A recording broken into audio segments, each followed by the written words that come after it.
for a midsummer check-in of the presidential race, including newly released fundraising totals. We're joined by our Politics Monday team. That's Amy Walter of the Cook Political Report with Amy Walter and Tamara Keith of NPR. It's good to see you both. Good to be here. So let's start with this controversy surrounding this group, No Labels. They say they're offering an alternative, but it's not clear what that alternative will be. West Virginia Senator Joe Manchin, the former governor of Utah, Joe Huntsman, they were both in New Hampshire at a No Labels event today. It's not clear that they would be the ticket, if there actually is a ticket. Amy, for the masses who say that they are dissatisfied by the two choices, do they really want a third alternative? Do they want a third-party candidate? Well, this is what the difficulty is in trying to poll the question of a third-party candidate, because in theory, of course, if you get a choice between two people that you're like, I don't know that I love this matchup, I would love another alternative, especially somebody who says that they're centrist and moderate. But my centrist and moderate may be different from yours or from Tam's, right? My idea of the ideal candidate is difficult to poll. Then you put the actual candidate in there. I see that candidate and I go, no, that person's too conservative. That person's too liberal. So that is very difficult to do. The other piece, I understand why Democrats are as worried as they are. 42,000 votes separated Donald Trump from being reelected again. That the Electoral College margin was basically 42,000 votes. So any sliver could take votes away from Joe Biden. At the same time, there are also Republicans, many of them who continue to vote in the Republican primary. They say they don't want Trump to be the nominee. They probably voted for Donald Trump in 2020. Those voters also might be willing to support a third-party candidate. But if you're Democrats and you see the last two times that the White House was lost, even though your candidate won the popular vote in 2000 and in 2016, you see third-party candidate and you think, disaster. Tam, how are Democrats planning to confront this challenge, or is it still too early yet?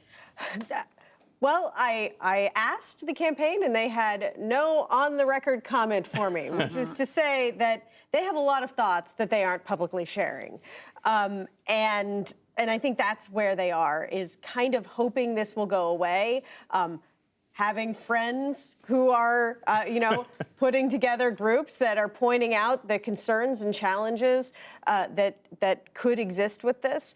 And if you look at history, George H.W. Bush faced, there was a third-party candidate in 1992. The incumbent ended up losing. The third-party candidate, Ross Perot, certainly siphoned votes away from him.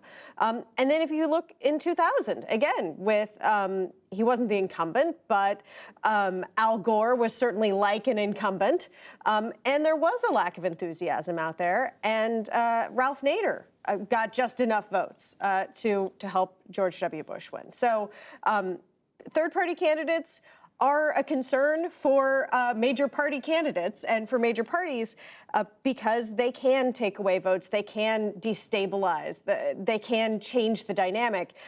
But the thing that a third party has not been able to do, and it's not clear that what the No Labels is talking about doing would do this either, is break the grip of the two-party system on American politics, which is what everybody who hates the two-party system says they'd like to do, but no one has found the way, because of the way the system is set up, to actually break that grip. Well, let's talk about the money race, because we're getting a first full financial look at the 2024 presidential race as candidates file their campaign finance reports.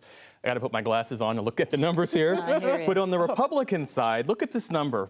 Florida Governor Ron DeSantis, he raised a strong $20 million, but his campaign is burning through cash at a rapid rate, and his presidential campaign is shedding staff as it navigates this cash crunch. And Amy, less than 15% of his contributors have come from small donors. What does that suggest about the strength of his campaign?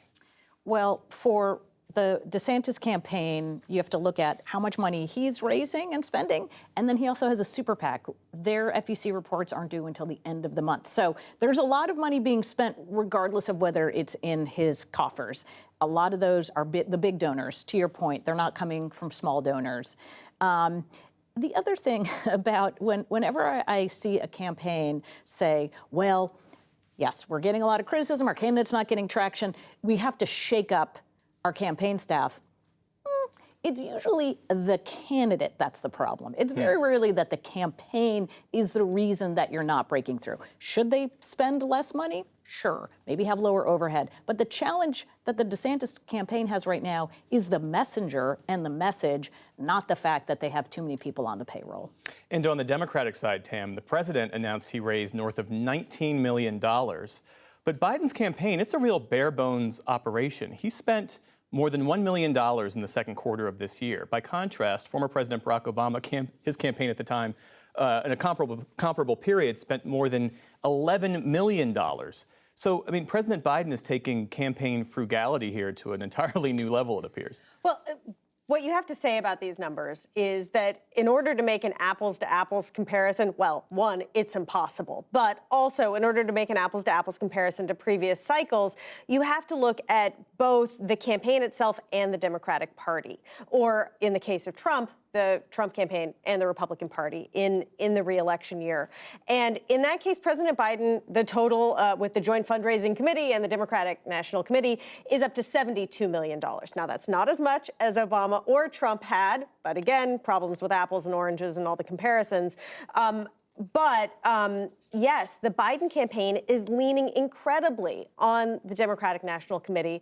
Their fundraising, everything they're doing is being done in lockstep and in coordination. It really, more than for former President Obama, it really is one campaign.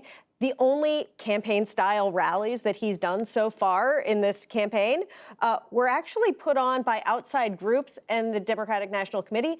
The Biden campaign did not put on those events. It did not come from the line item of the from President Biden's campaign. And looking again at these numbers, Robert F. Kennedy Jr., his presidential campaign included donors who typically contribute to Republicans. That was clear in the campaign finance filings. And he, as you both know, is someone who constantly courts controversy. His latest comments about a new COVID conspiracy theory are fueling allegations of racism and anti-Semitism. Here's part of what he said. COVID-19 is targeted to attack Caucasians and black people. The people who are most immune are Ashkenazi Jews and Chinese.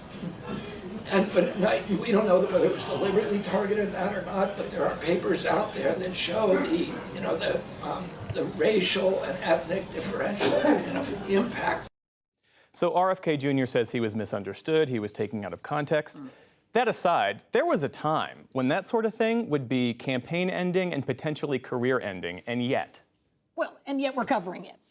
And we're talking about him. And so he continues to get a great deal of whether we want to call it oxygen or maybe some of this donor support, in part because he's out there so much. Even with controversy, we know that controversy pays. The one thing that I'm curious to see as we come and see some new polling in the upcoming days is whether this controversy is taking a toll on his poll numbers with Democrats. Remember, we saw some polling where he was as high as 20%. Let's see if, since we've had all of these discussions, his numbers with Democrats are much lower. Amy Walter and Tamara Keith, we'll see you back here next Monday. Indeed. Bye. Bye.